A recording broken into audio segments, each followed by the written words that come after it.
રાત્રિના સમયે ઇન્ડસ્ટ્રીયલ કારખાનામાં પ્રવેશ કરીને કિંમતી ધાતુની ચોરી કરનાર ટોળકીને વડો પોલીસે ઝડપી લીધી છે। આપ જોઈ રહ્યા છો નવ દ્રષ્ટિકોણ ન્યૂઝ સત્યની સાથે હું છું કાળીદાસ પરમાર।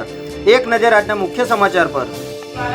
રાત્રિના સમયે ઇન્ડસ્ટ્રીયલ કારખાનામાં પ્રવેશ કરીને કિંમતી ધાતુની ચોરી કરનાર ટોળકીને વડો પોલીસે ઝડપી લીધી છે। વડો પોલીસ સ્ટેશનના પીઆઈ પીએન જીંજુવાડિયા સાહેબના માર્ગદર્શન હેઠળ સર્વેલન્સ સ્ક્વોડના પીએસઆઈ ડીઆઈ પટેલ અને તેમની ટીમ પેટ્રોલિંગમાં હતી ત્યારે हेड कॉन्स्टेबल वनराजसिंह बळवंतसिंह तथा पुलिस कॉन्स्टेबल कुलदीपसिंह अमरसिंह અને શક્તિસિંહ જગદીશસિંહને મળેલી સંયુક્ત બાતમીના આધારે ઓઢવ સ્મશાનગૃહ પાસે રોડ પર જાહેરમાં પંચો સાથે વોચ ગોઠવી આરોપી અયુબ પઠાણ, સિકંદર ખાન પઠાણ અને સંજય ઠાકોરને ઝડપી લઈ તેમના કબજામાંથી સ્પ્લેન્ડર મોટરસાઇકલ અને અલગ અલગ સાઇઝના કાર્બોહાઈડ્રેટ્સના પાના તથા કાર્બોહાઈડ્રેટના ટુકડા મળીને 4 લાખથી પણ વધુનો મુદ્દેમાલ કબજે કર્યો હતો।